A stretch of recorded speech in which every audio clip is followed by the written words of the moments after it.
Hello friends, happy Friday and happy New Year. I hope you are all doing well this evening. Great to see so many folks showing up already. I didn't know what the attendance was going to be like today, given that it's a holiday of sorts, January 1st, 2021. I hope you all had a fantastic New Year's Eve and you're recovered from any partying you might have done.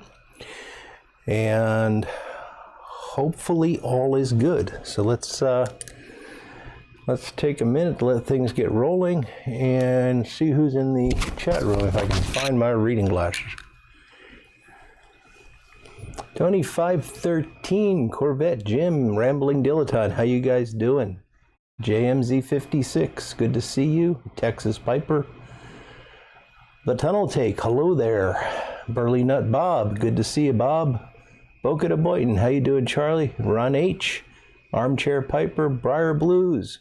Good to see you guys. Welcome all and Happy New Year to all. So I've got my Matches tribute pipe here and I'm going to be putting some Haunted Bookshop in it and getting it lit up. And we'll get the show on the road. Jeffers 58, PVD. George DZ, George Tiedemann. Sean Steinschreiber. How you guys doing? Dude Rustic is here. How you doing, Steve? The Meerschaum Mountaineer, Happy New Year to you, my friend. Soggy Cobbs, Happy New Year indeed. So I'm sure that there are not many among us that are sad to see the number of the year change today. This might be one of those years where we're not going to have any trouble remembering to change the date on our checks because we've been so looking forward to it. Oops. Sorry about that. Knocked over the empty beer bottle. It's okay. Having a Yingling tonight. Michael Case, hello there. Happy New Year to you. Shade Tree Piper, good to see you, my friend.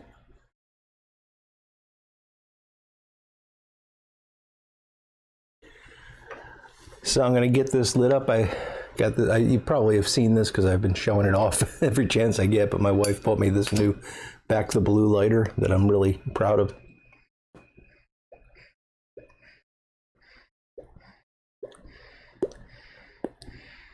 Well, I'm proud of my wife for buying it for me. Pipes, etc. Hello there. Mark in Rhode Island, the new proprietor of the Copper Pig. Good to see you, Mark. Curmudgeon Piper, how's it going, Doug? Artie's Place, how you doing, Art? Fantastic, great to see you guys coming in. So what I thought we'd do tonight is not a whole heck of a lot. I don't have a lot planned, but I thought it'd be fun to just sort of take a look back at the past year and talk a bit about the past year here on the CaneRod Pipes live stream.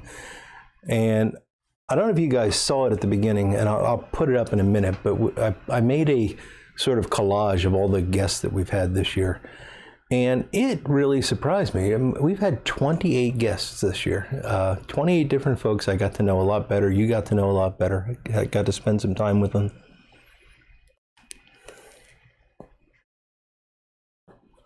And I gotta say, this has been a really, really interesting experience for me and something that I never would have set out to do. And I wanted to talk a little bit about that and a little bit about where I see this going forward.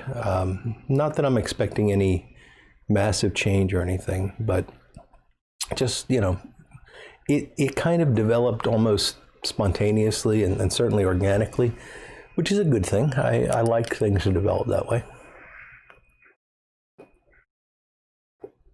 And you could argue if something's going well, you should just leave it alone. And I'm a big fan of that as well. You don't change it unless it's broken. Don't fix it unless it's broken. But at the same time, you know, we want to grow, we want to improve, we want to make things better. And we're doing all this in a changing environment. So let's see, Peace Pipe 215, hello there. The Night Piper, how's it going?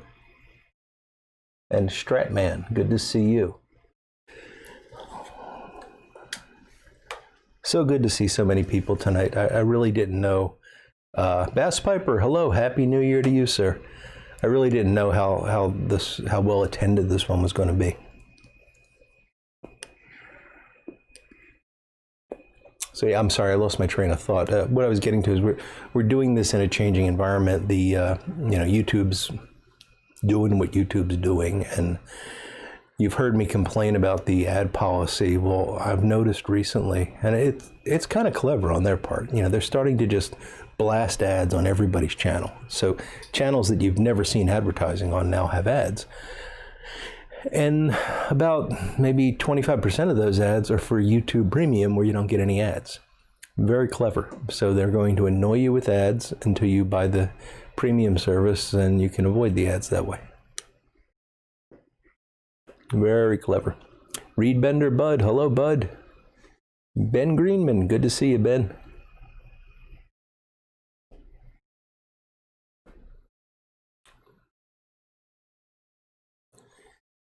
It's pronounced bass, Mike?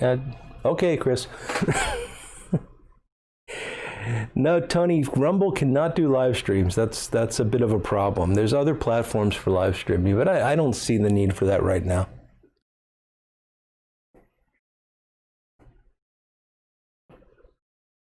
So before we get too far down the future road, I just want to take a minute to acknowledge all the guests that we had. And I'm not going to go through each and every one. I'm not going to talk about them all, but I just want you to take a look at this image and just sort of let that sink in for a minute. Just how many guests we've had. And, at the beginning of this year, I didn't even know I was going to be doing this. So we talked to a total of 28 people. We've talked to folks from all over the United States, the East Coast, West Coast, Middle America, Texas, everywhere. We've talked to several folks from Canada, several folks from the UK. We've got our friend from Israel that joined us, which was really a wonderful show. We even talked to one guest who lived north of Finland. So it really has been a remarkable experience, and I'm quite, I hesitate to say proud, because it's not really anything that I did, but I'm happy, because what I was hoping to do with this whole thing was provide a place for us to get together and to get to know one another better. And I think that's worked to some extent. The reason this started, and this is something that I have to recognize, is with the passing of John Harton, I did a live stream to sort of get people together to talk about that and to share our feelings and emotions about it, because I felt that there was this need for that kind of a thing in the community. And I never expected to do anything else. And one thing that I've been really careful about and honestly concerned about was people thinking I was trying to take over what John was doing or somehow take his place. And that was never my intention. I couldn't do it. Nobody could do it. He was a phenomenon and always will be.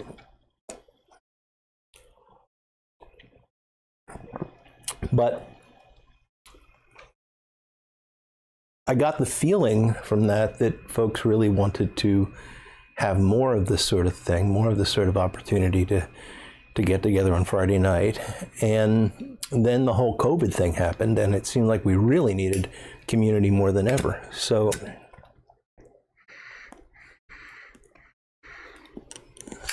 that's sort of the environment in which this live stream developed. And I pretty quickly settled into the mix of doing shows like this, where it's just me chatting with you, and doing shows like the interviews that we have.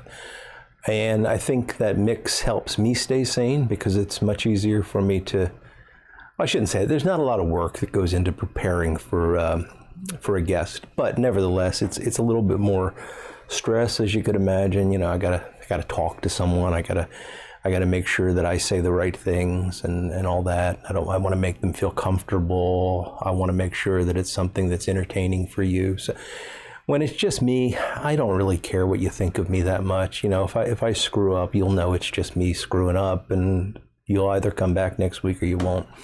But I don't want to do something to make you think poorly of someone else, if that makes any sense.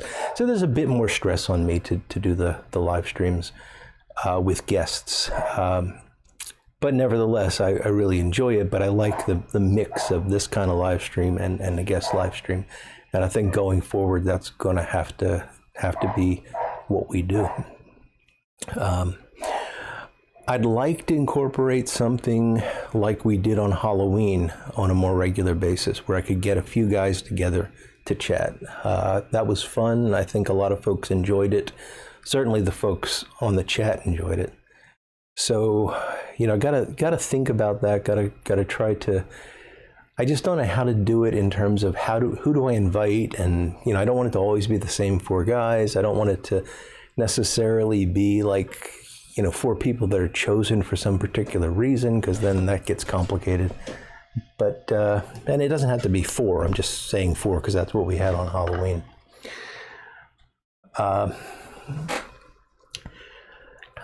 And I guess I'd like to know your thoughts. So if you have any thoughts on things you'd like to see, should I just leave things alone? Should I try to change up the format a little? Is it too much of me solo? Is it too much guests? What do y'all think?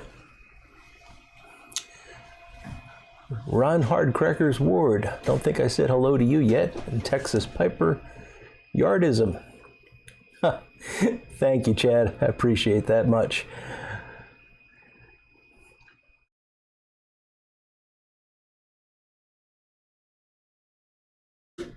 Piper on the 45 and Reed Bender Bud. Yes, Michael, that's true. The anniversary is coming up soon. I'm sorry, I'm noticing as I look at the screen, I've got I moved the camera and I'm tending to drift off to the sides. I have to be careful about that. Surly Swede wants me to do hand puppets. I could give it a try. Nathan Mans, good to see you, my friend. Thanks for joining us, and that's fine. John Adams, hello, John. Hillbilly Piper, hello, and Happy New Year to you, sir.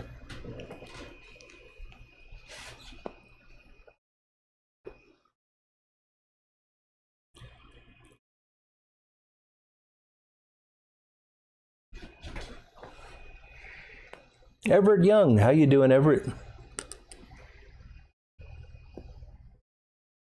The punch puppets.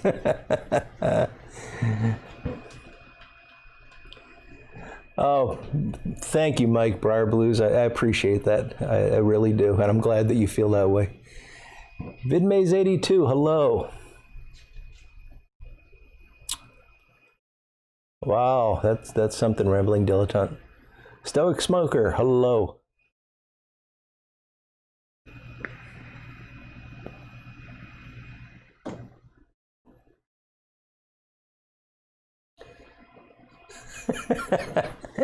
I've got the Instagram vote in. That's fantastic.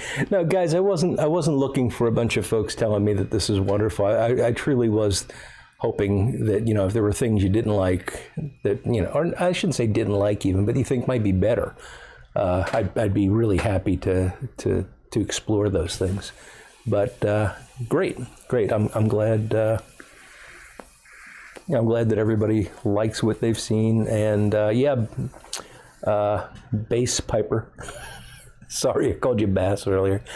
You're right. If it's not broken, you don't need to fix it.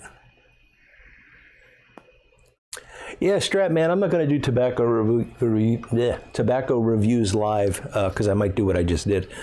But I do those sometimes as recorded videos. Not reviews. I do. I don't like the word review. I do impressions. Surly Swede, that's fantastic. I hope the parafilm works out well for you. Yeah, Nathan, I'm thinking about doing some of the Zoom stuff. I think I might do that, but I don't know how often. Might only be a couple times a year. So here's something that I wanted to get your input on, and this is I hesitate to even bring this up, but with the ads thing, I'm really unhappy with what YouTube's been doing with the ads, and it doesn't, I don't get much out of it. You know, I've talked about this before. You know, you don't get a payment until you break $100, and I'm only making somewhere between maybe $10 and $20 a month. So if I get 1 to 2 checks from YouTube a year, it's a good year. And you know, that just I hate to say it pays to keep the lights on, because it doesn't even really do that, but it offsets some of the cost. You know, I have, and this, you know, I got to admit, this isn't free. You know, I had to invest in some equipment to do it. It takes time. You know, I do time preparing for it, time recruiting guests and talking to guests and that kind of stuff, and making all the graphics, and you know, that's time I could be doing something else with. So I do feel like having the monetization was the right thing to do back when I did it. But now that YouTube's changing, I'm not so happy with that anymore, and I'm thinking about turning the ads off. At least for the live streams, I'm thinking about turning the ads off. And I was thinking, as a way to offset that, of possibly turning on the, what do they call it, the top chat, the ability for people to add tips as the live stream is going on. I would only do that for the solo live streams. I would not do that when a guest was on. And I certainly wouldn't expect anyone to do anything with it. But it might be a way to just offset things a little bit. So let me know. And if you don't want to talk about it now, you know, send me an email. If you think that's a terrible idea, I'd really like to know, because I'm sort of 50-50 split on it. I don't know if it's a good idea or not, but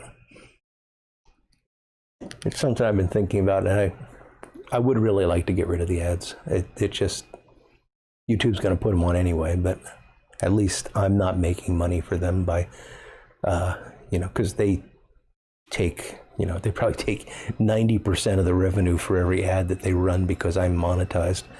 So at least I'd be taking that away from them.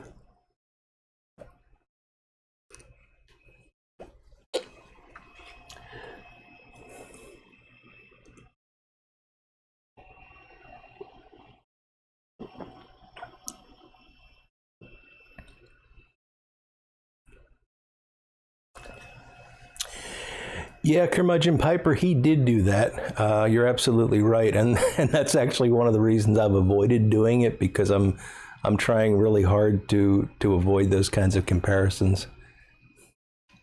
Takio Kimura, making from a recipe of the old pork and rice and barbecue sauce that we used to have in MREs. Oh boy, I think you nailed it. Fantastic.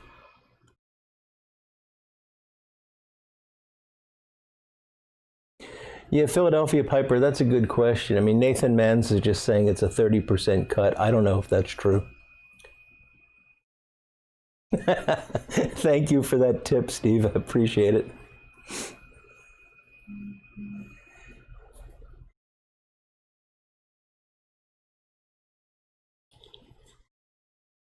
Yeah, Philadelphia Piper, I'm not either. I'm really starting to think that well, I've talked openly about Rumble and how I'm moving things over there. If they allowed live streaming, I would probably start to consider moving completely over there. But since they don't have the live streaming, I just don't think I could do the live stream on a different platform, but I just don't think a lot of folks are going to follow that, and I don't want to lose the community. It's not that I care about the subscribers or the number of folks that watch me, but I don't want to have guys that really enjoy this not be able to do it simply because they don't want to go to another platform.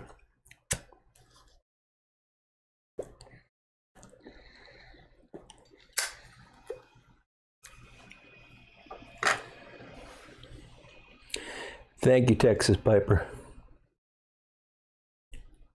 Thank you, Doug. I appreciate it.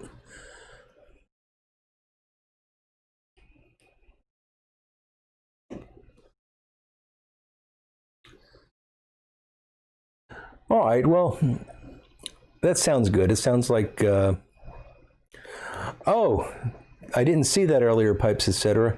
So Rumble's going to roll out live streaming in first quarter 2021. That's soon. Fantastic.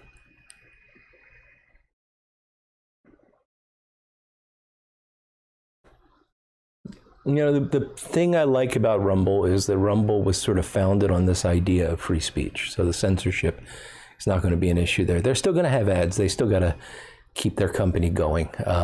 So, you know, that problem is not going to go away. But yeah, the censorship thing has really bothered me in the last few months. It's gotten outrageous. Recovering know-it-all. Hello there, Durham Duke. How you doing there? Thank you, Durham Duke. I appreciate that. Yeah, Michael Case. I don't know. That's going a little bit further than I want to. I thought about that, but he's recommending Patreon. The problem with Patreon is that I feel like if you're going to do that, you have to have something that you can offer folks in return for that support. You know, something that just every viewer isn't getting. And I don't know that I could do that, other than maybe releasing videos a little bit earlier, or maybe having a Patreon only live stream or something. I just don't want to do that. I'm going to stay away from that one. Yes, Rambling Dilettante, it is indeed the Rumble Pipe community. And it's growing. It's growing quite a bit. I probably am up to like 50 some subscribers right now, which I know sounds silly compared to what's going on here, but you know, it's kind of fun. It reminds me of the early days of YouTube where, you know, I'd get a new subscriber and I'd get all excited about that because, you know, it's fun and it's growing. And the fact that it's still small is nice, you know, because it's got that real community sense to it. So I recommend you check it out, but I don't want to turn this into another Rumble commercial, because I've done a couple of those. And I also don't want this to be an endless talk about finances, because nobody likes to talk about that stuff. But I appreciate you listening to that. And, you know, I had a couple things that I just wanted to get off my chest, and I'm glad I did. And I hope you all are okay with that. So let's see. Wow, we got 81 folks here. That's fantastic. That is a fantastic crowd. I'm really happy to see that. Kilted Piper Steve. Don't stop doing videos, Steve. Do them on Rumble.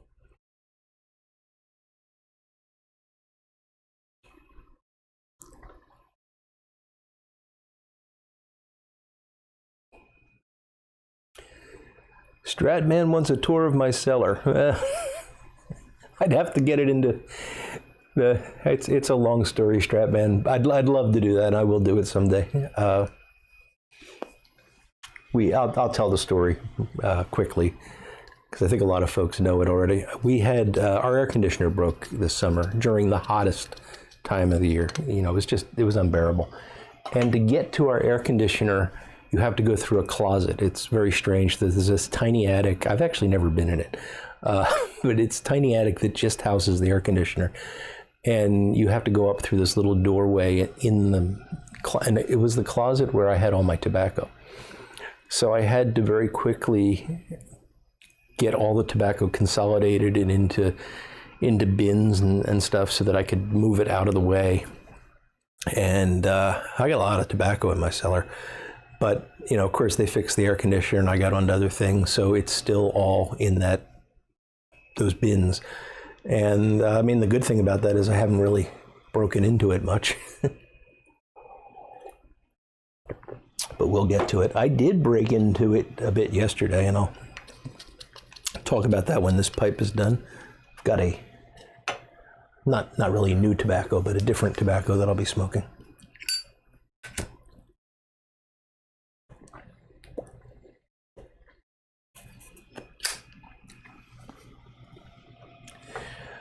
So in terms of going forward and guests, we already got a couple of really fantastic guests lined up. If you saw in the opening here, we've got next week, next Friday, January 8th, we're going to have Jeremy Reeves. and I had him lined up last year, and something happened. He wasn't able to make the time slot, but this time he's confirmed, and I'll be talking to him later this week. Jeremy Reeves is the head blender at Cornell and Deal, and I think that's going to be a really, really interesting conversation. So I'm looking forward to that.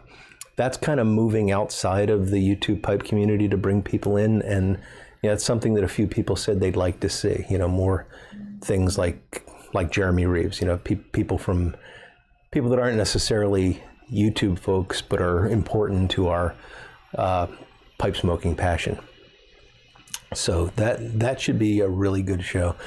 And then I believe we're doing a solo stream after that, and then the next week is David Dorian Ross, who runs the Virtual Pipe Club channel, and I met David not too long ago, back around Halloween, when Eddie Gray did a Matches Halloween tribute show. I met him there, and he invited me to go on his Virtual Pipe Club show. We did not know that we each had something called the Virtual Pipe Club, so that was kind of funny. But we've agreed to not sue one another, so it's all good. So David, really nice guy, and I'm looking forward to chatting with him for a while. So he'll be, I don't know the date, but it's the 8th, and then a solo live stream the next Friday, and then David Dorian Ross. So that should be fun. I've got a few folks I want to contact that I'd like to have on the show that I think are going to be really interesting guests, and will certainly keep you guys happy. But I haven't actually been in touch with them, so I'm not going to tell you who they are. So there's going to be more really great guests, but I also want to keep, I don't want this to just be about the stars of YouTube or the stars of tobacco. I want it to be about the community. So please, if you haven't, even if you have been on the show, but if you haven't been on the show and you'd like to, send me an email. My email is canerodpiper@gmail.com, and I would love to have you on. There's 28 people that will tell you it was not a problem. It was very much fun and a low stress thing. And actually, there's 30 people that will tell you that, because 2 of those 28 were couples. Yeah, so I'd love for some of you guys to step forward, or if you know guys that you think would be good guests, give them a poke. Tell them to get in touch with me, or get in touch with me, and I'll get in touch with them. That would be just fantastic. And yes, Per Jensen would be fantastic, Doug, and that's a great suggestion, and I would appreciate to continue to get suggestions like that.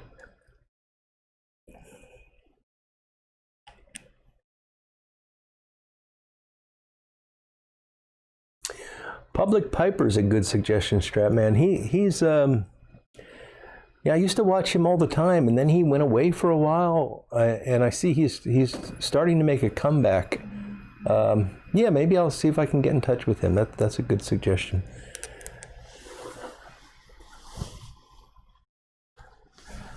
Forgive me for doing this, but my phone has just started buzzing like crazy here. I just want to make sure that the house isn't on fire or anything. No, it's good. And if you can hear that background noise, that's my sump pump, which has been working overtime for the past couple days. It's been wet since Christmas. We've had a lot of rain and warm weather, so the snow melted, and it's been a muddy mess.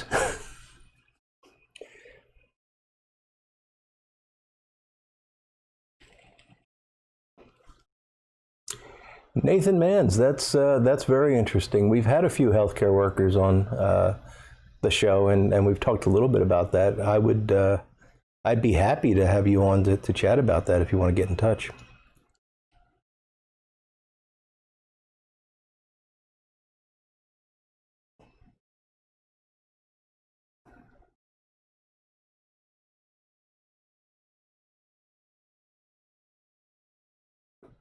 Yeah, Tony 513. I know what you mean. I I've got what we've called an ephemeral pond in my backyard as a joke. It's just a puddle, and it's been on the ground now for a record amount of time.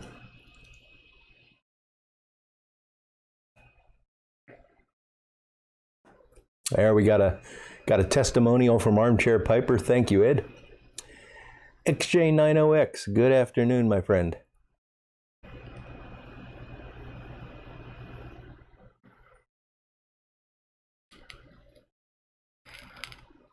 Is that true, Steve? Kilted Piper Steve had one of those minor celebrity moments when he was in the hospital.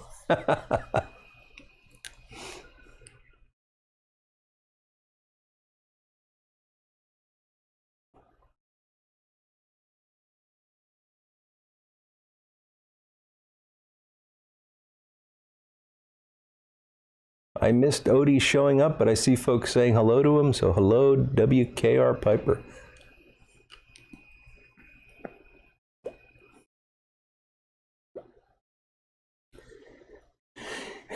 Is this the year for my homegrown burley? Could be, Michael. Could be. We shall see. It has dried, so that's a good thing. Haven't tried it yet, but it is dry. Well, we have reached the bottom of the bowl of Haunted Bookshop. Always a sad moment, but that's okay. We're going to move on to something else.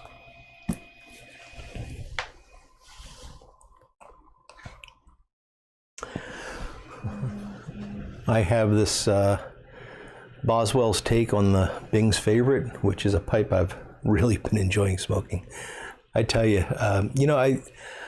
I love Boswell's history and the fact that they're relatively local. They're here in Pennsylvania, and the guy's been making pipes forever, and they're beautiful, but they just are not my style of pipe. They tend to be larger pipes, and I like these sort of simple straight billiards, or this is an extended billiard essentially.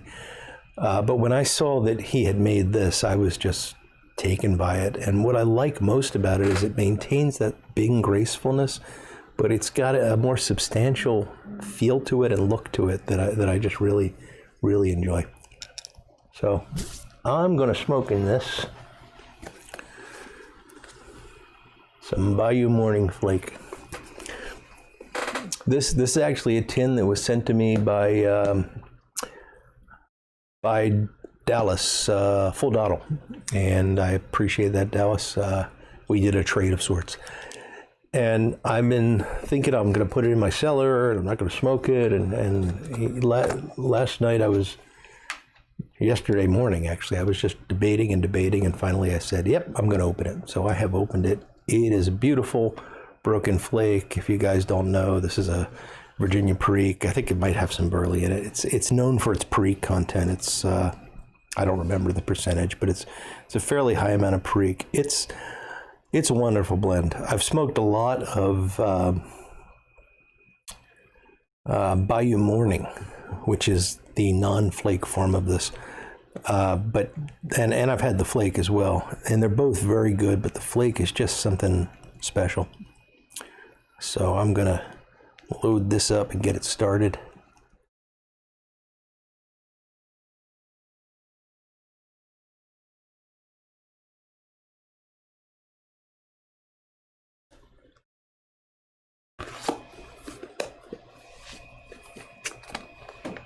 Nathan, you're in southern PA.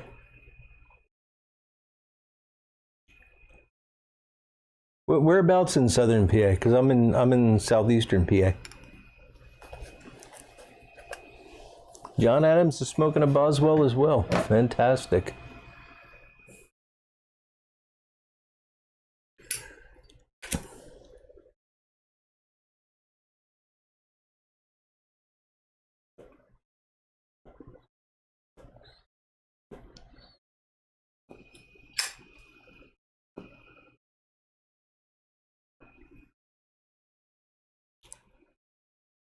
Yes, Tony, it definitely has red Virginia in it. I I first found out about, so I was smoking Bayou Morning quite a bit. So I'm a cheap old curmudgeon, and I try to not buy tins because, you know, bulk is cheaper. And so when I see something that's available in both a tin and bulk, I never buy the tin. I always go with the bulk. So I was smoking Bayou Morning and, yeah, enjoying it quite a bit. And I saw the flake and I just thought, you know, it's just a gimmick to get me to buy a tin, so I never wanted it. And then I actually I traded some emails with, it wasn't Jeremy Reeves, it was someone else at Cornell and Deal over the GLP's blend Union Square, because I really like Union Square and I wanted to see if there was anything like it available in bulk.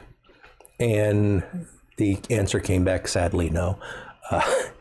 But he said if I was interested in blends like that, I should try Bayou Morning Flake. So that kind of made me say, okay, I'll try it. And I think this is essentially a Union Square with Perique. It's got, Union Square is a wonderful blend because the Virginias are so well done in it. It's a lot of these red Virginias, fermented red Virginias and aged Virginias, and it's not that tart, citrusy, vinegary sort of Virginia. It's just, if you haven't tried Union Square, you really should. And I think that this is just Union Square with some Perique tossed in.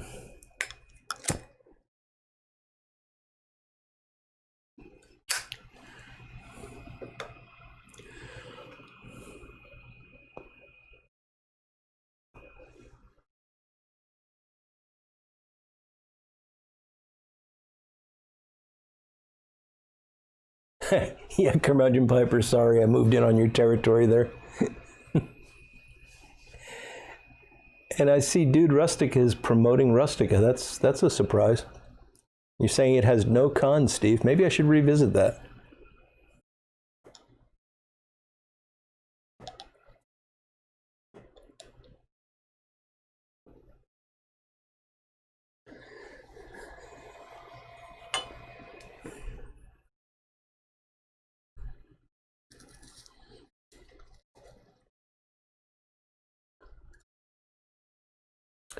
Oh, that's a great question, Portsmouth Piper. Best new or new to me blend that I tried in 2020. I want to think about this for a minute.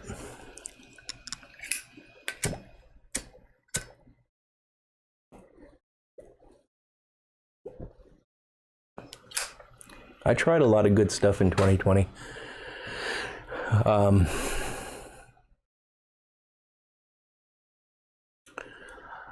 I can narrow it down to two, and one is a lot more readily available. And they were both surprises. So I'm going to start with Boswell. Boswell makes a blend called Private Stock, which is a Virginia Perique. It is fantastic. My friend Jack Kurtz suggested it to me, and when I bought this pipe, I had them include 4 ounces of it. I smoked through that 4 ounces faster than I think I've smoked through any tobacco. It's just a really, really good Virginia Perique. It has a lot of similarities to this, actually. So that would be sort of number one on the list, but just below that, number 1.5, if you will. I was really surprised, pleasantly surprised, by Cornell and Deal Yorktown when I tried it. That is a no, I'm sorry, not Yorktown. Yorktown's good. Poplar Camp, which is Yorktown plus Perique. Again, a vapor, and you know, it's funny that both of my best of 2020 would be vapors, not burley blends, but those two really were very good. And Poplar Camp surprised me. It's one that I had seen for quite a while and just kind of ignored. And when I did my impressions of Yorktown, quite a few people said you should try Poplar Camp, and they were dead on right. That's a good blend.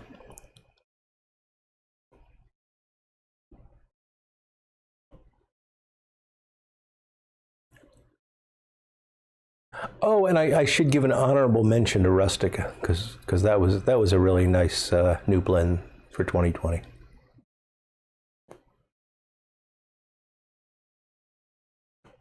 Oh, York County, got you there, Nathan.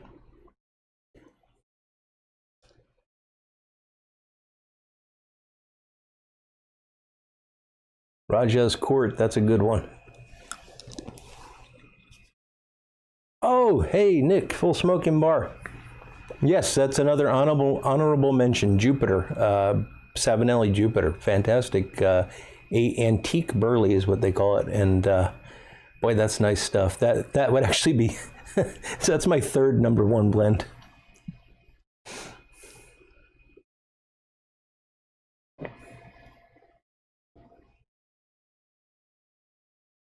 Galwith Balkan Flake for Yardism, very nice. And Takio's voting for Old Joe Krantz Blue. Haven't tried the blue. Like Old Joe Krantz though. Night Piper's going with Sparkplug.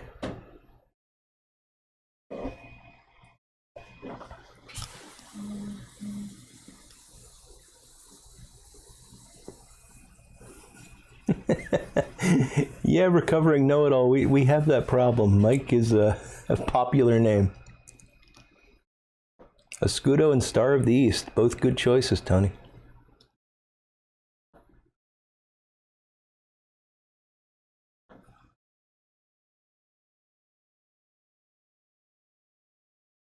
I was talking about this. I was on All Briared Up has this Google Meetup thing on Tuesday nights, and there's another guy on there named Mike. And sometimes there's just too many mics in the room. And I think there was a third mic this week. Anyway, when I was born, for like the 10 years surrounding the year I was born, Mike was the most popular name for children in the United States, Michael. And, you know, I'd go to school and like half the class was named Mike. I had a meeting once, not my current job, but a previous job. I was in a meeting with a total of 5 people. I was one of 5, and we were all named Mike. And that was a difficult meeting to get through because, you know, we'd start referring to people by their initials, you know, Mike M or Mike whatever.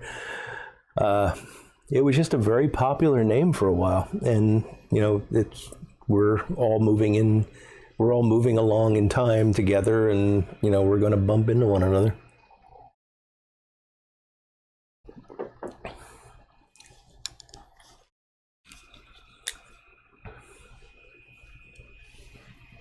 If I had to choose between Haunted Bookshop and Old Joe Krantz, what would I choose and why? Well, I've already chosen. I would choose Haunted Bookshop. The why? So it's my understanding that Old Joe Krantz is Haunted Bookshop with more Virginia, and more red Virginia, and that's what it tastes like to me. It's a sweeter, not a high sugary sweet, but like that caramel sweet blend, and I just get less of the burley and perique from it, and I really like the burley and perique that comes through in Haunted Bookshop. So for me, that's the choice. But I do smoke Old Joe Krantz. I have quite a bit of it in my cellar, and I enjoy it from time to time. It's a very good blend. So, but I've put my chips down on Haunted Bookshop.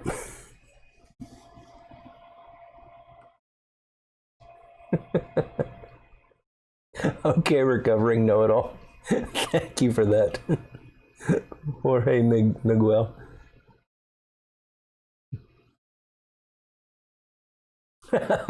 Half of Jim's family is named Jim.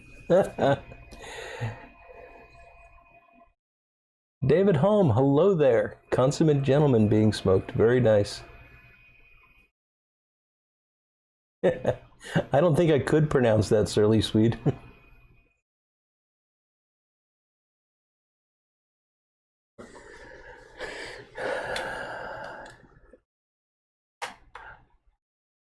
I don't know, Stratman, any other folks out there that smoke Haunted Bookshop want to weigh in on this? I don't think it's worth aging it beyond maybe 6 months.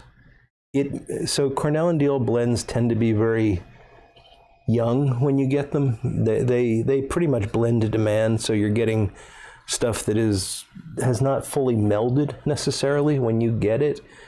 And I find that just putting it in a jar and giving it really a month, it changes it quite dramatically. But after about 6 months, I mean, I've had it older than that. I've got some that's 5 or 6 years old that I've smoked, and it tastes the same to me. So maybe other folks have a different opinion on that. But, you know, it's a burley. The Virginias aren't going to change that much in it.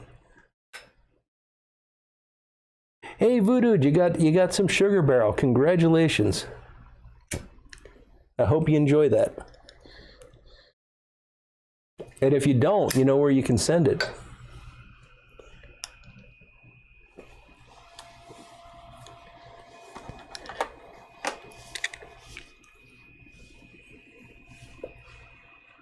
Tunis from Hangzhou, China. Hello there. I hope I'm pronouncing that right, Tunis.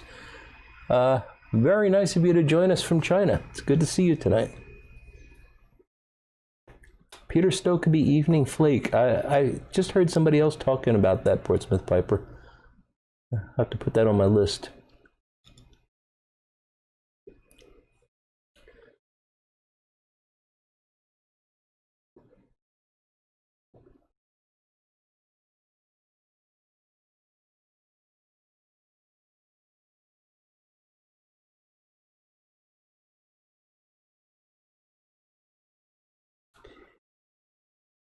Yeah, we're getting a lot of people agreeing that Haunted Bookshop really doesn't change much with age.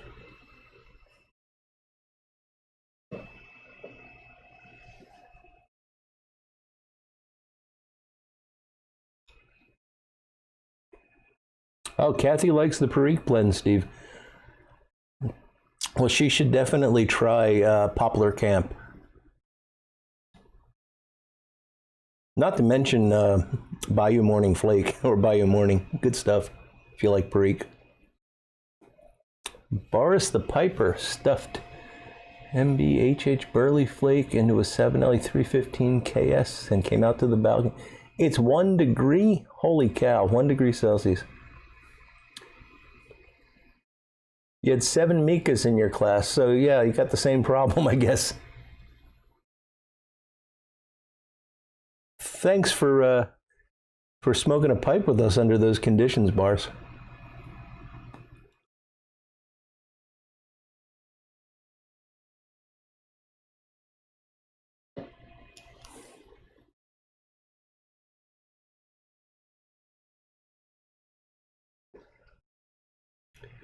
Briar Blues, are you asking about Haunted Bookshop? I've pressed it, and it was interesting.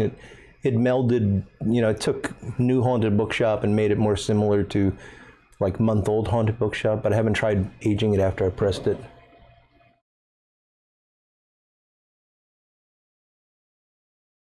Yes, Paragon Piper, that rusty bookshop is good stuff.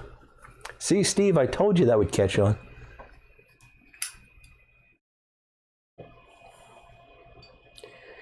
Yeah, Stoic smokers, there's, you know, everybody's got different body chemistries, and some folks just can't do burley.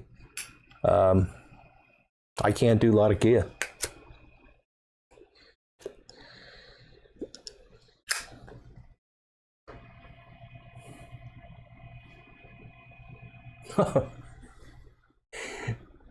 That's funny, Ron Hardcracker's word. I'm guessing Big Pam didn't like that.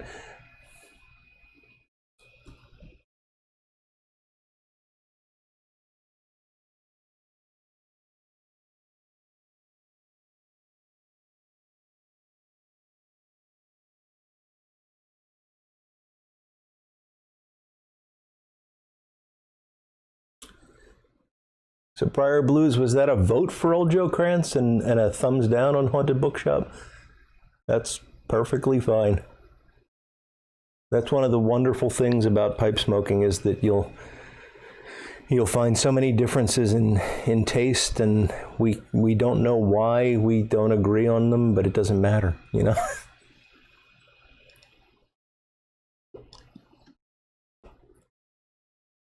So Simon, not a very popular name there, XJ.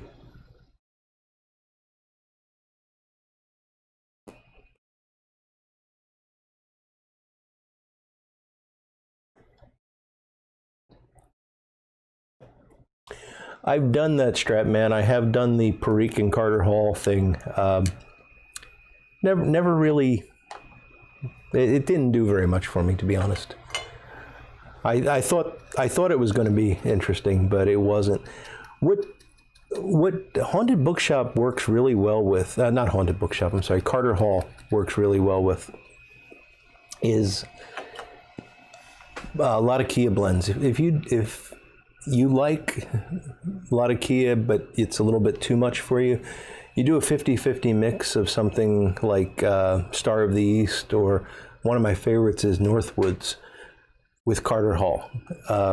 It smooths it out beautifully. You still get that a lot of Kia smokiness and sort of the leathery qualities of it, but you don't get the sharp, tangy side of it. So Carter Hall's really good for that.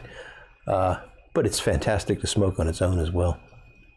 But that's the only real mixing I've done with Carter Hall, or blending I've done with it. I just like it too much by itself.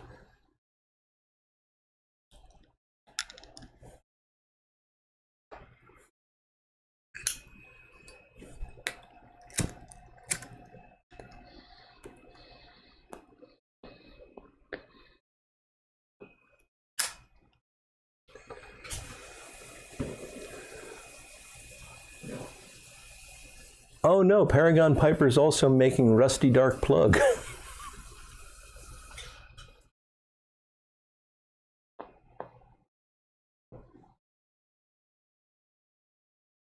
That sounds interesting, Steve.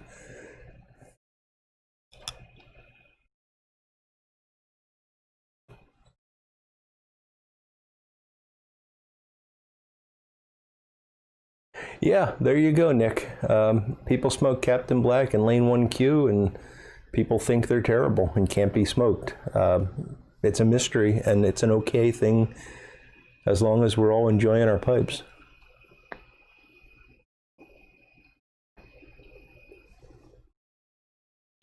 Yeah, Kevin, there was a run on Carter Hall because there's this rumor that they're not going to make it anymore, which may or may not be true. Backcountry Pipe, good to see you, sir. Welcome. And a Happy New Year to you.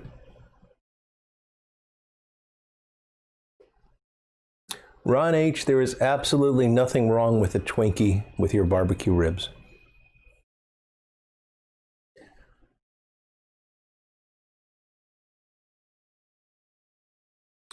Haven't tried it, Paragon Piper, adding more Perique to Haunted Bookshop. Worth a thought.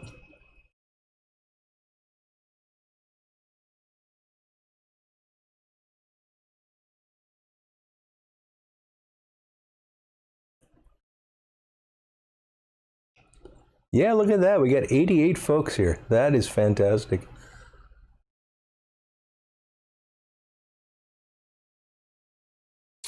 JRTZ, if you look in my videos, I've got a video called something like Experiments with Tobacco, and I explain the press that I made and how I use it. It's basically a piece of PVC pipe and some hockey pucks and a C-clamp. And beyond that, it's just a matter of every couple of days giving a twist to the clamp, and eventually it's pressed.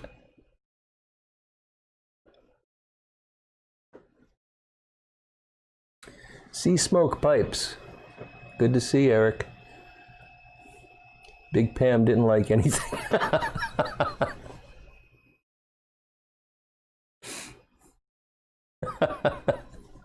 That is great, Ron.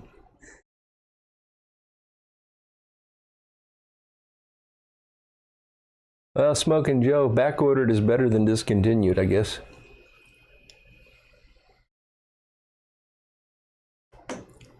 David Holm is asking if my I won't use the word wonderful.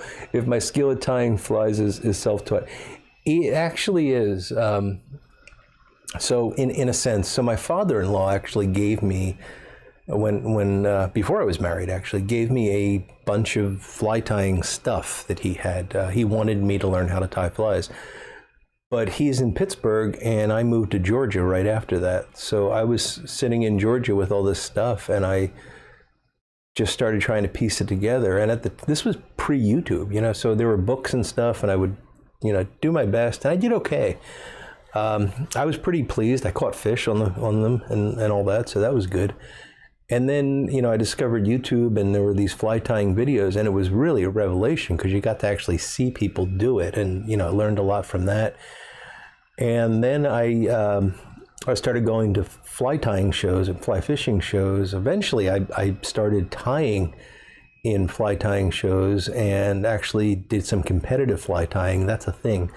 And I did pretty well in that. I once placed second in Pennsylvania in the state championship.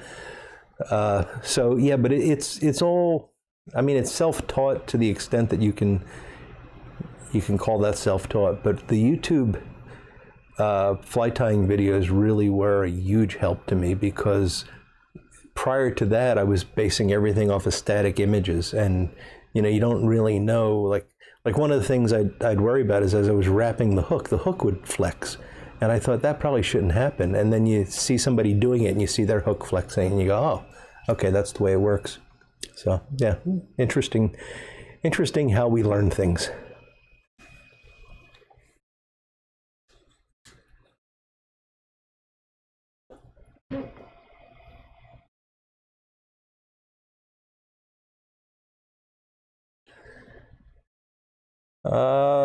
Joe Art DZ, are you talking about for pressing tobacco? I think I did spray it a bit with some water. Heinrich's 39 blend. I've heard of that sea smoke. I haven't had it myself.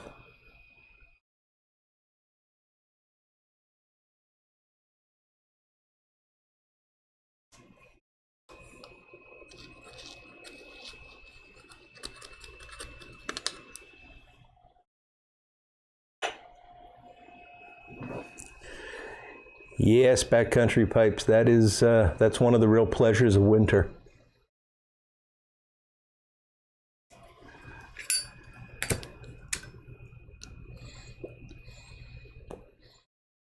There's something about fly tying and pipe smoking that just fits together. It's probably best that you passed on that Paragon Piper. That doesn't sound like a good deal.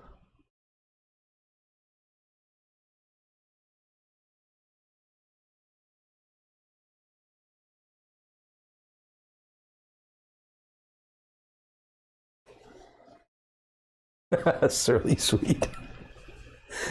I'm sure you've taken first place several times. I won't see smoke. I won't.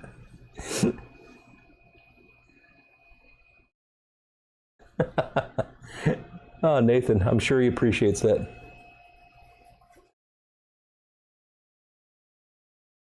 Texas Piper, any under the radar burley blend you ought to try? I think the one I mentioned earlier, Jupiter,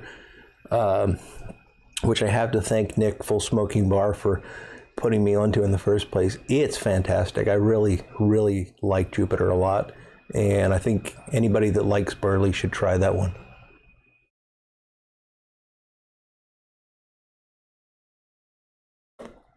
Oh, XJ, that's really cool. And it's really neat that you have that connection with your granddad when you tie flies. Casey Hooligan, hello there. Happy New Year to you, sir.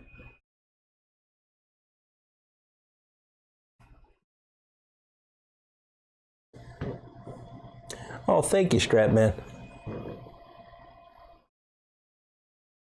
That wire for the fly tying, you know where you can get that? Yeah. I'll answer that in a minute, Tony. Paragon Piper, it's not topped as far as I can tell. I mean, it might be cased a bit. Maybe Nick will want to weigh in on that, but I don't detect any topping or any flavoring.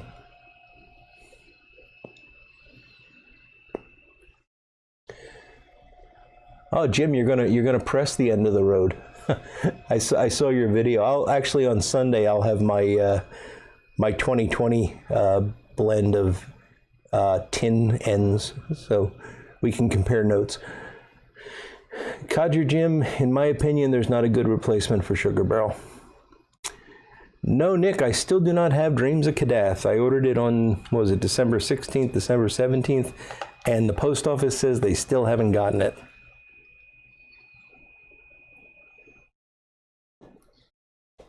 So Tony, there are fly tying supply companies that you can get all that stuff from. You can also go to the fly tying shows, which are great because you can see the stuff, and or if there's fly shops, you can go in there. But Jay Stockard is the one that I've used the most. It's just jstockard.com. Stockard is spelled the way you would expect, Stockard. And they sell the wire and everything else.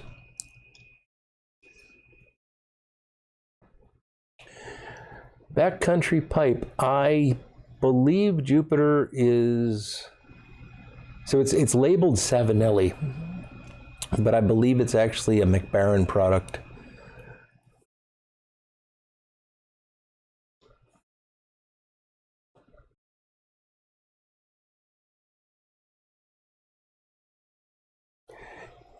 Yeah, Nick, I couldn't really detect any topping on Jupiter at all.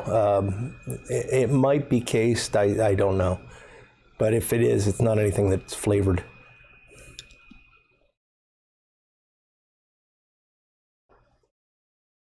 Do you remember, Nick, if it was McBaron?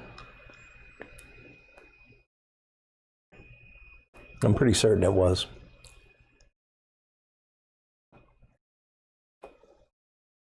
But it's a great burley blend, and that's one of the ones that Eddie carries at the Pipe Nook, by the way. And I'm only saying that because I've had such a lousy time with getting anything shipped lately that I'm not good, and I'm not blaming Smoking Pipes for it. But you know, Smoking Pipes is taking the opinion of it's the post office's fault, and you just gotta wait. But you know, I'm going on 3 weeks now, and the post office is saying they didn't receive it, and Smoking Pipes is saying they picked it up, they just didn't scan it.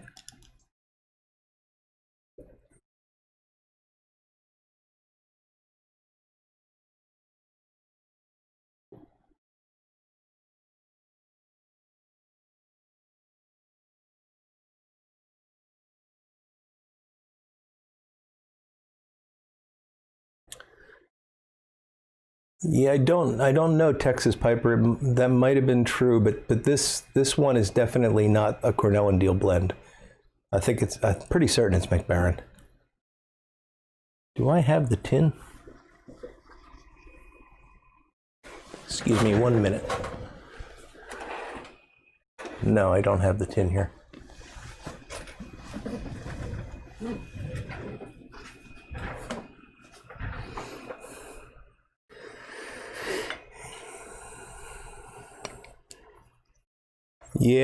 Yeah, I understand. Canada is actually, I've been told they're doing a 2-week quarantine on their mail, which is just ridiculous.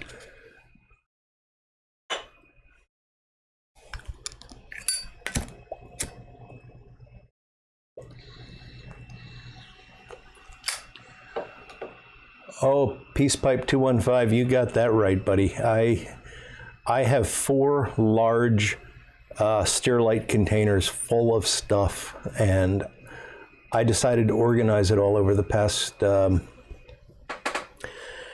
past week or so, and this is all fly tying stuff. And I got so organized that now I don't know what to do with it. You know, it was all stuffed in drawers and stuff like that, and now I've got it all into these bins, which is great. But now I'm gonna have to build some sort of shelf to hold the bins.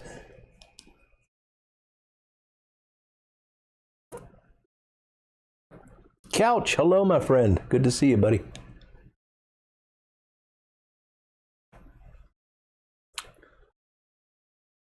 Oh, Tunis. That's is that the usual wait time, 2 to 3 months to China?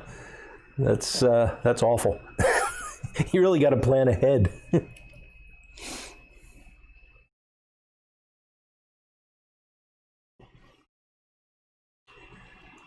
This was Smoking Pipes, Paragon Piper. So I trust them. They've always been good to me. Voodooed, everything will be better on January 6th.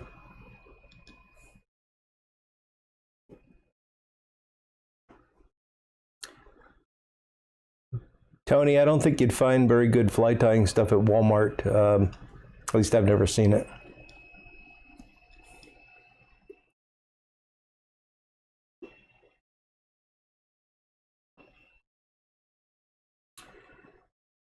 Oh, Nathan, thank you. Please join us again. We're here every Friday. Have a good evening and be safe.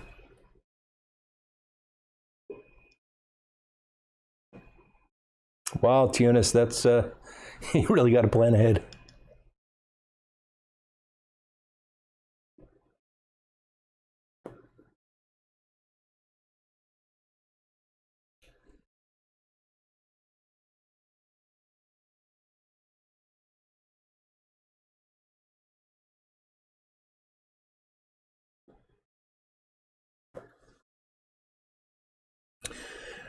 It's a good question, Pipes, etc. Cuban mixture it's a very unique blend, and it's got a lot more going on in it than Burley. It's got a lot of cigar leaf. I think it's 8 different tobaccos, and they don't tell you what they are. So I don't know if I'd call that an under the radar Burley.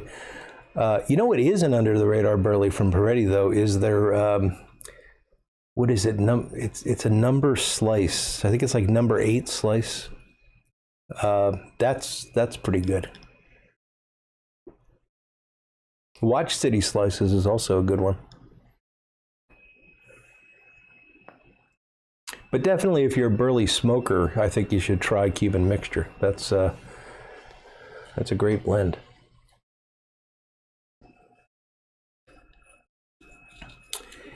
Yeah, Steve, Bass Pro is definitely an option.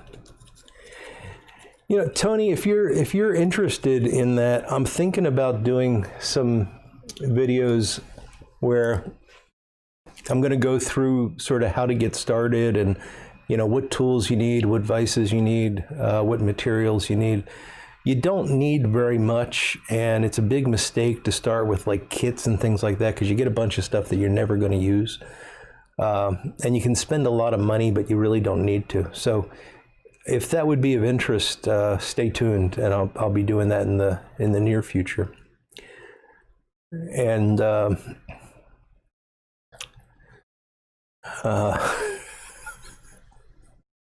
my buddy Voodoo is trying really hard to make me go somewhere that I just don't want to go. So we'll talk on the 7th, my friend. Number 8 slices, yes, Pipes, etc. Very good stuff from Peretti. Harrison Abbott, good evening. How are you, my friend?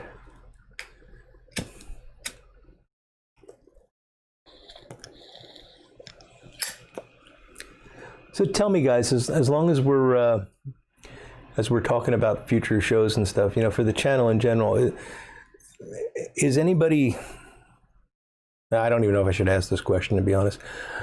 I hope I haven't put anybody off with the fly tying stuff because it's such a departure from what I'm normally doing, and I'm going to continue the pipe stuff, obviously, but it's something else I enjoy doing, and so far the response has been good, so I'll probably keep doing that.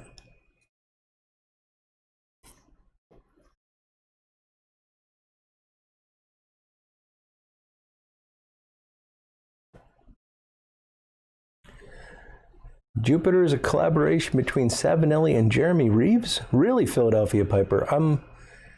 Okay, I believe you. I'm surprised because I'm nearly certain that it said on the tin that it was McBaron.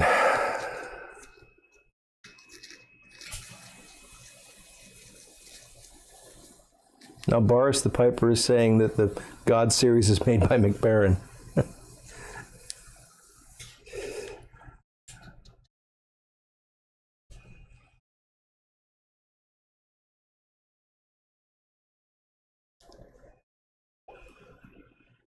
Couch, would Ilva be interested in an interview?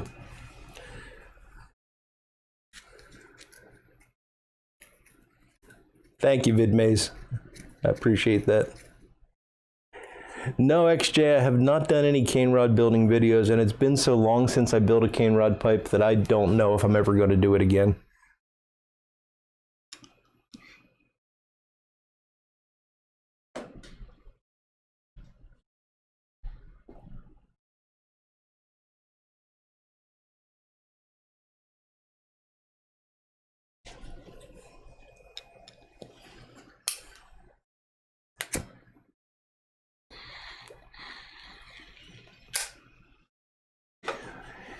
Yeah, Ron, we will find out next week. We can check in with Jeremy Reeves on this whole Jupiter controversy here. Oh, Voodoo, I might do that in the future, but it's not something I'm going to promise. Rod building is an entirely different hobby, and currently that's all put away and hasn't been touched for a very long time.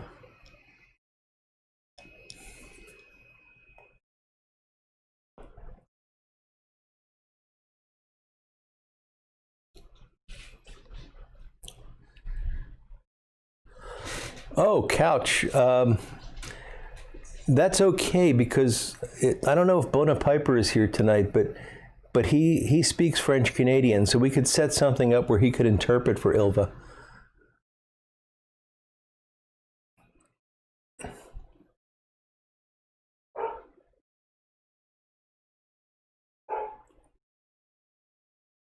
Texas Piper, they're really enjoying the new year, huh?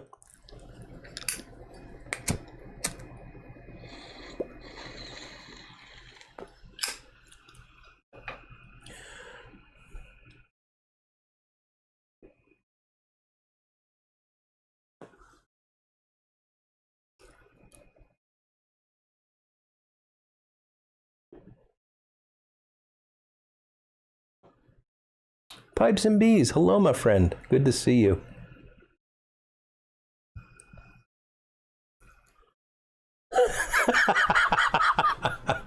Got you caught there, Couch. That's funny. That's really funny. Jim, I have a hard time tying my shoes.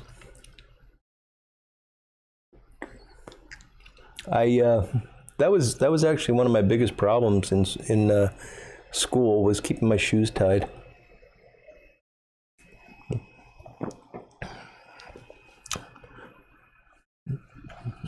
I don't know why. I just was. I knew how to tie the knot. It just wouldn't stay tied, and I didn't care. You know, I never. Have you ever tripped over your shoelaces, and have you ever seen anyone trip over their shoelaces? That was the argument that I used to make, and no one was impressed by it, so.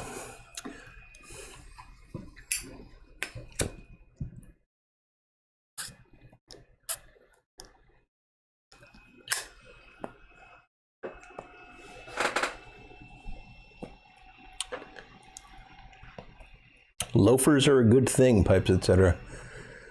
Loafers and Velcro became my best friends.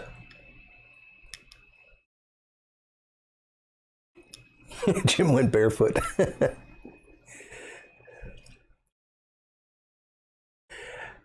Casey Jones, I can try. That's a good question.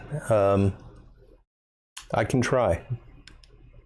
I'd love to have JM on the live stream. He'd definitely be somebody worth talking to. He's got a really unique perspective on the whole history of pipe smoking, you know, over his past lifetime.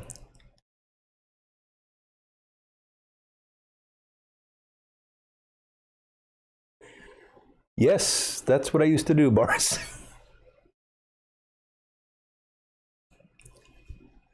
Oh, I'm sorry, Tony. Tugging the strings in is what I was referring to. Thank you, Boris. I'm glad you like the videos. That's good to know.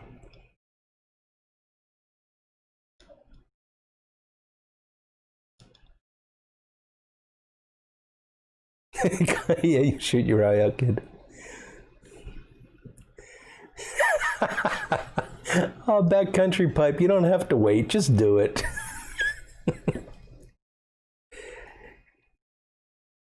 Hey, Chip, welcome. Thanks so much for joining us. And please, we're here every Friday night. Love to have you.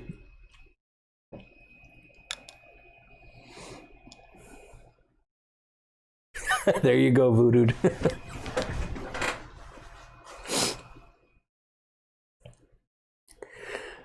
Well, I have reached the bottom of this bowl. So what should I do? Another Bayou Morning or something else, or go back to Haunted Bookshop? There's a 70% chance I'm going to go back to Haunted Bookshop.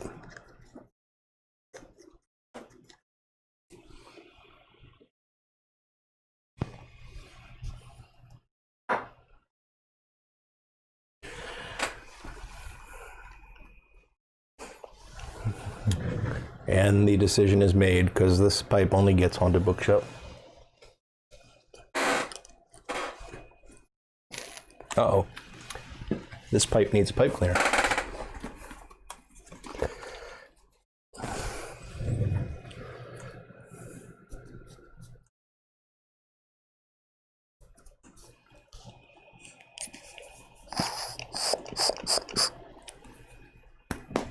Might have to take that apart.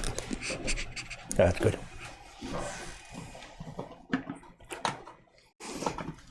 I was telling you guys about my pipe cleaner fires and all that. This is the pipe cleaner box that I made.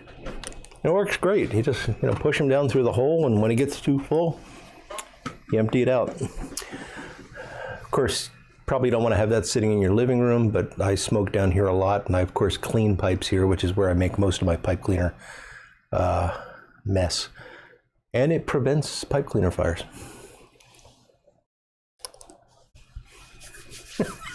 Yeah, Nick, I know. Nick's teasing me because he knows that I have a drawer full of tobacco over here that I could open up and pull something out of. That's where the Bayou Morning flake came from. And I have quite a few tins in there, but I'd rather do Haunted Bookshop.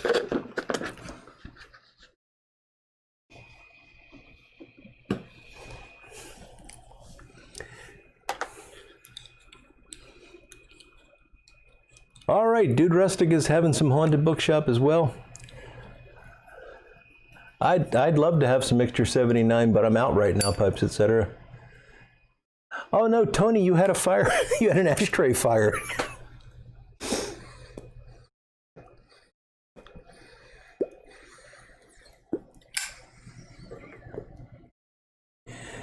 There's a show, so we get something called Acorn TV.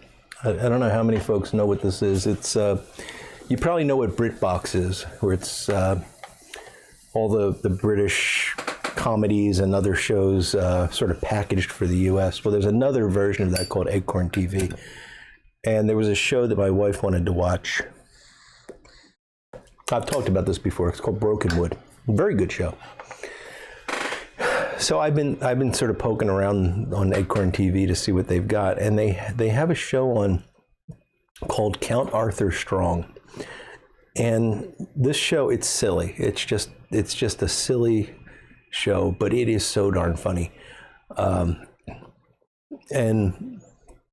in Count Arthur Strong, there's an episode where he's this aging vaudeville actor that's still thinks he's like on the top, and it's just him kind of going through life getting into shenanigans. But there's an episode where he has a trouser fire and he has to go clothes shopping because all of his clothes were burned in the trouser fire, and he talks about it as if that's just something that everybody should know happens. And every time I say ashtray fire or pipe cleaner fire, I think of him saying trouser fire. Pretty funny.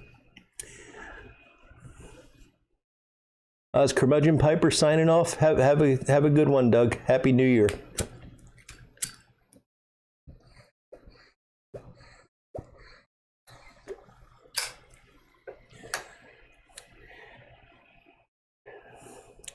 Terry Snarfblatt Piper, hello there. Happy New Year to you, sir.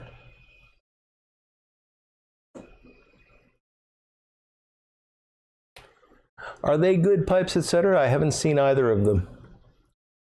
Ah, Pipe Tree. I've heard the radio version is good, and you can actually get the radio version on YouTube. There's a lot of episodes on YouTube, but I haven't listened to any of them yet. So if you guys want to know what Count Arthur Strong is about, check out YouTube for the radio version. Yes, Michael Case, I have watched some of the Perry Mason. I think I've watched 2 episodes so far, and very good. Definitely. It's funny, I actually have, because I record it so that I can watch it. Well, I used to record it because it's on MeTV.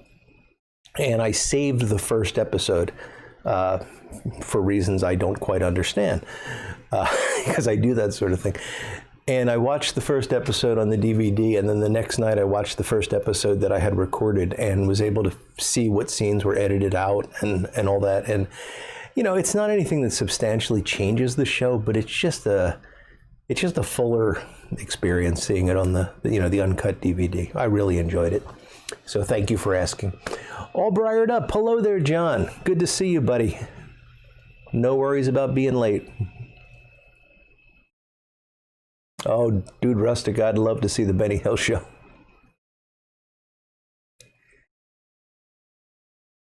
No cat weasel. Doctor Who, but no cat weasel. Did anybody catch the Doctor Who reference I had in the intro slides tonight? All right, Steve, have a good night and Happy New Year. Give my best to Kathy. Wish her Happy New Year for me. Oh, Father Brown's another good one, Paragon Piper. Yeah, I love that one.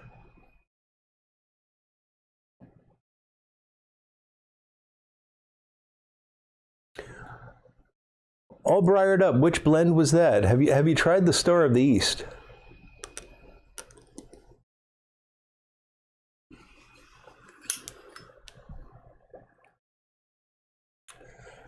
Backcountry Pipes going for some full Virginia Flake.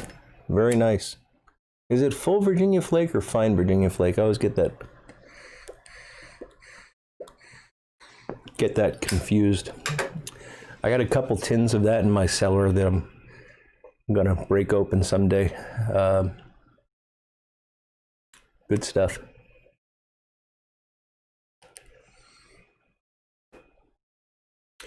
Yeah, Couch, I haven't really watched the new Doctor Who. I liked, there was one of them I liked, but I can't remember the guy's name. And then it just was really bad, and I stopped watching it. I stopped watching it when Capaldi took over.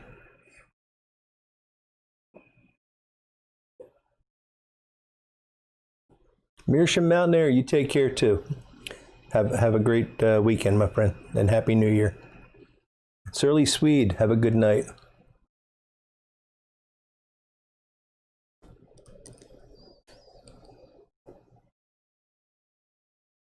DJ's Den, good evening, my friend.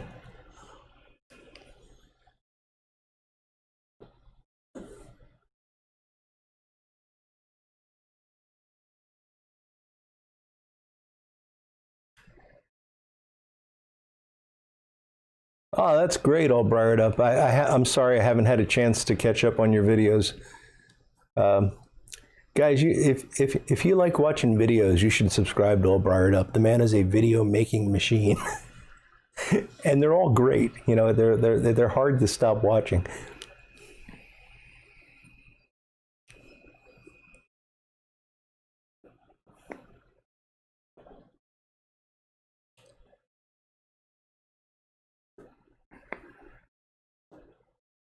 I'm sure it does, Couch. It went downhill pretty quick. I just basically ignore it. David Tennant, thank you, Pipe Tree. I believe that's the guy I liked.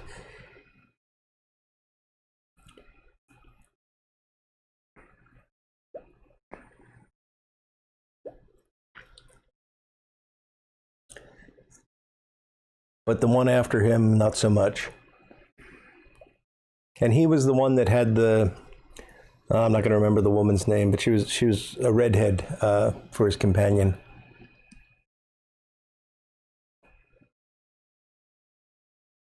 All right, Portsmouth Piper. Bayou Morning Flake, good stuff. You got 4 uploading. It's amazing, John, how many videos you make. So honestly, guys, All Briared Up is entertaining, very positive, and always there.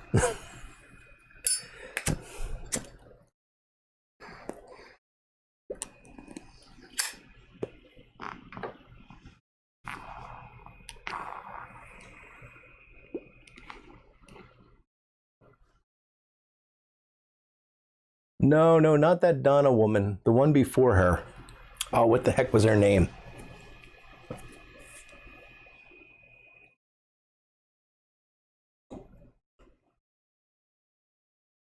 Gillian, something Gillian.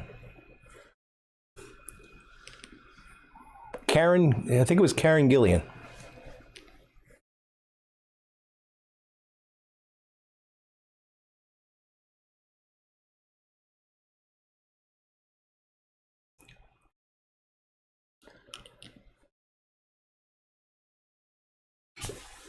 And there was the character of Captain Jack Harkness that they spun off into a show called Torchwood, and that was actually a pretty good series. I did enjoy that.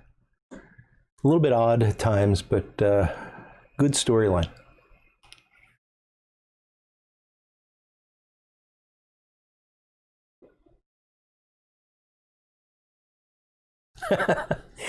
Oh, Couch, this was a pre-Karen Karen. No, full smoking bar, I have not. I have not looked into The Mandalorian yet.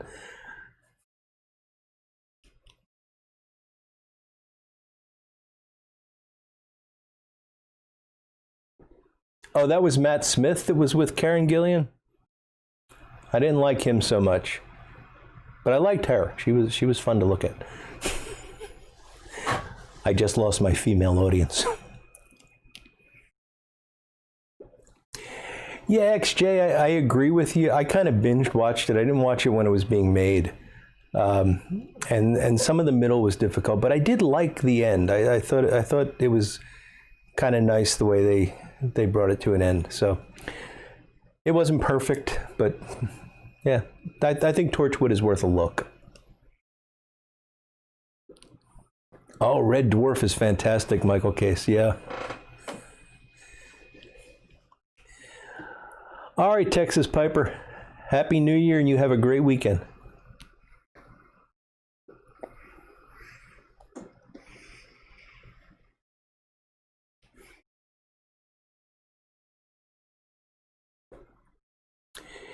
Yeah, Paragon Piper. I was talking to my friend Nick, Full Smoking Bar, about this the other night. I'm not a Star Wars fan. I'll just come out and say it. I really, really am not a Star Wars fan. And I thought I thought, I'm going to get the names wrong, The New Hope, Empire Strikes Back, and Return of the Jedi. I think I got that right. Those were okay movies. They weren't these cultural shifting icons that everybody makes them out to be, but they were okay science fiction movies. And then I thought it was just awful. And Nick is trying to convince me to watch The Mandalorian, but to do that, I'm going to have to get this Disney Plus thing, and I don't like Disney, so I don't know.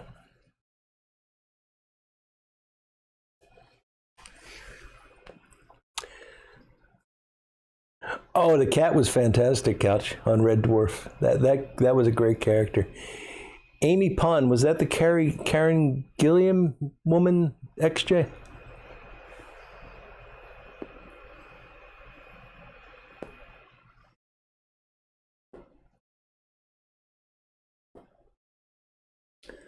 Captain Jack is back. I'm still not going to watch it.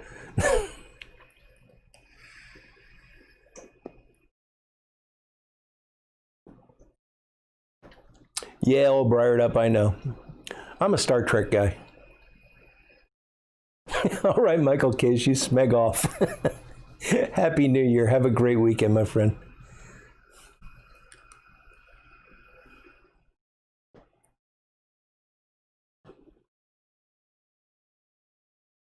There you go, Jim. Someday.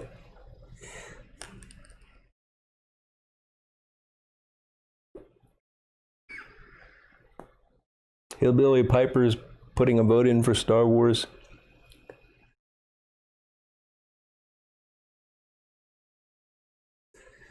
Paragon Piper, you make lightsabers for a living?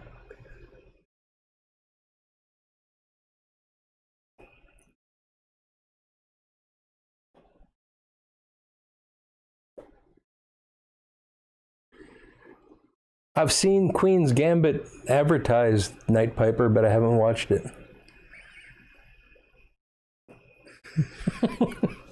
All right, Couch, we'll have to be very careful with XJ. We know the birds are dangerous.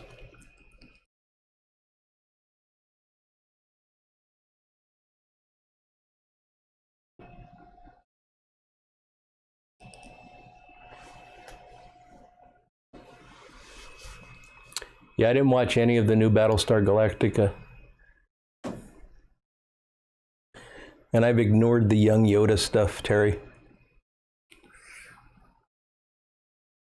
Another vote for Queen's Gambit. I'll have to take a look at that.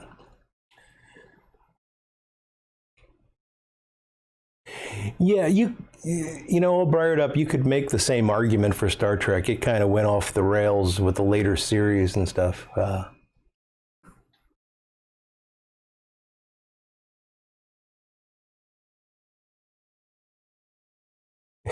You're interviewing the birds about Couch.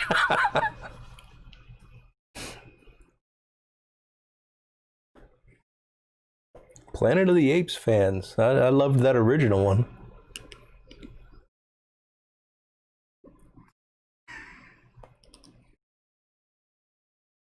We're running a bit late, guys, but I'm still smoking this pipe, so I don't mind to keep going if you guys don't mind. If you gotta go, you gotta go.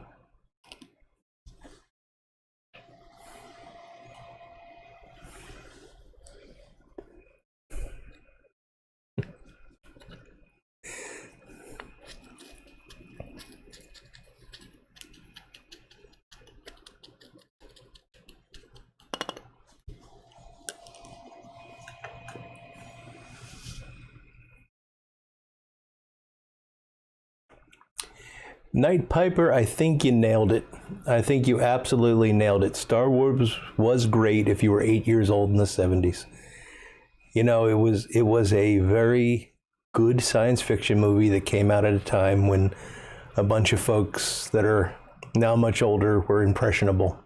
And they are trying to constantly recapture that magic. And the fact is, it just wasn't that magical.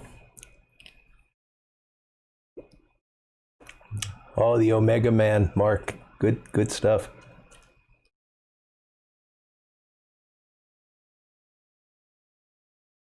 Sorry to hear that, Couch.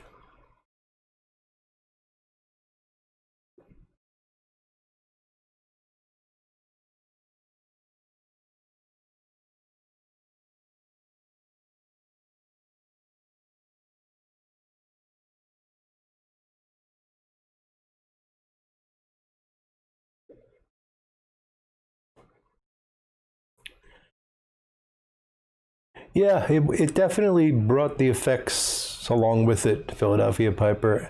I think the other thing about Star Wars that was interesting at the time, and you know, I was a little bit older than 8, but you know, I was used to seeing these science fiction movies where, you know, the future was a very clean place. You know, everything was perfectly well controlled, and you know, the environments were all sort of sparkling perfection. And Star Wars came along and it was dirty and grimy and grubby, and that it felt more real because of that. And I think that is something that Lucas did very well.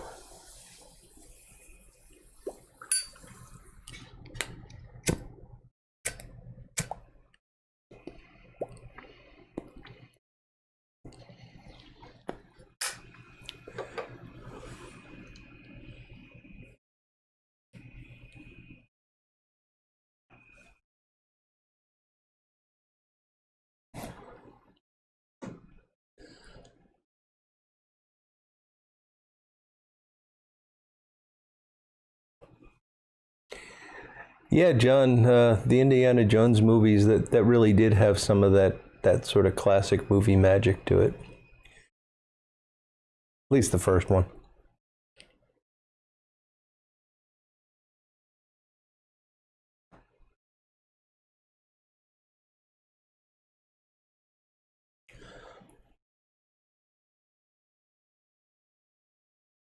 Yeah, John Williams helped Night Piper. That's true.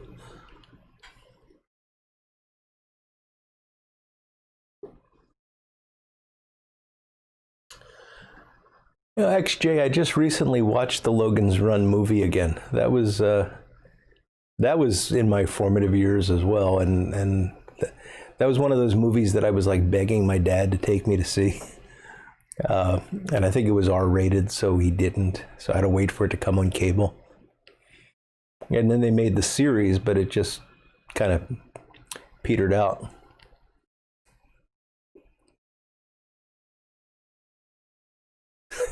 Soylent Greenest people. One of the best movie lines ever, Paragon Piper.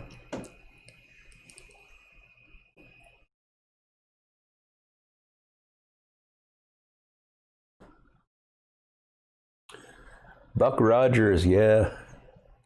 That was a good one back in was that early 80s?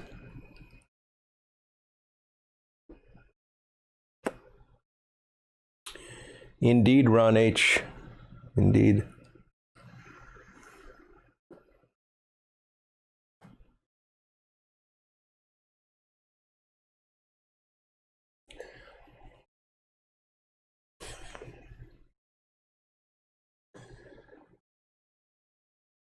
Yeah, first Blade Runner was a good movie.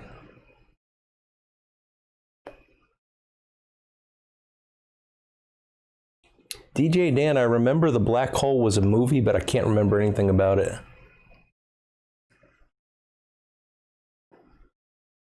All right, Corvette Jim, you have a good one. Happy New Year and have a great weekend.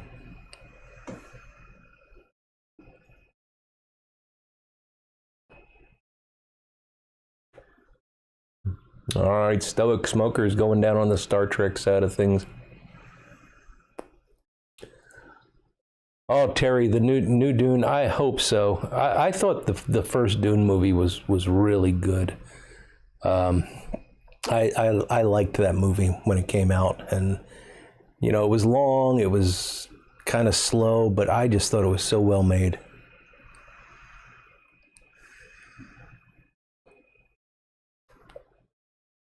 Voodoo, you found something that tastes better than Yingling?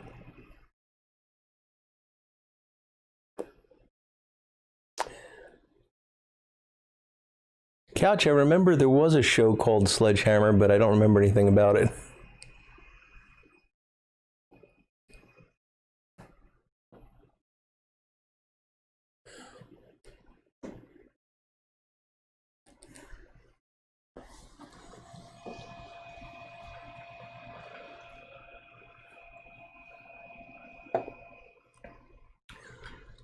Yeah, the Dune books were great, Jart. Really, really good. And I thought that first movie did a fantastic job of. I keep saying first movie. I don't know that they ever made a sequel. But that movie did a fantastic job of capturing the book. Everett, have a good night, my friend. Happy New Year and have a good weekend.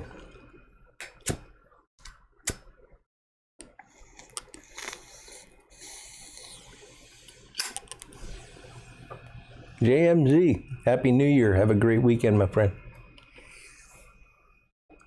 Soylent Green is better than Yingling. Gotcha, Voodoo. I've heard that Soylent Green is pretty tasty stuff.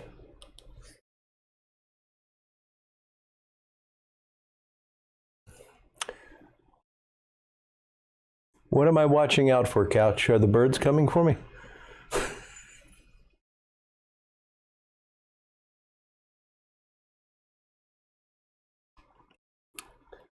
The spice trade, the spice must flow.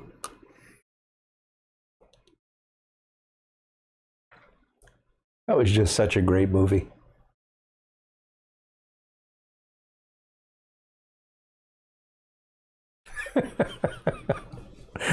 Night Piper, that's a pretty good description of what smoking rustica might be like. Invasions of the Body Snatchers, the original. That was a good movie, DJ's Den. Oh, watch Sledgehammer. Okay, Couch, I'll look for it. I will look for it.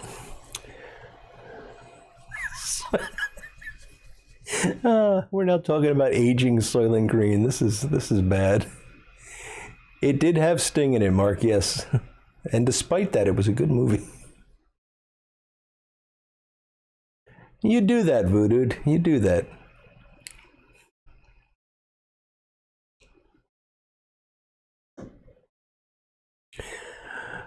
Well, folks, my pipe is out, and I'm going to finish this. So I'm going to sort of wrap things up here. Thank you so much for joining me tonight. I've really enjoyed it. Thank you so much for the past year. It's been, like I said, it's been a really interesting experience for me, and I'm looking forward to doing it all over again in the year to come. But I can only do that with your help and participation. So I really appreciate you. You're a big part of this show. So with that, guys, join us next week.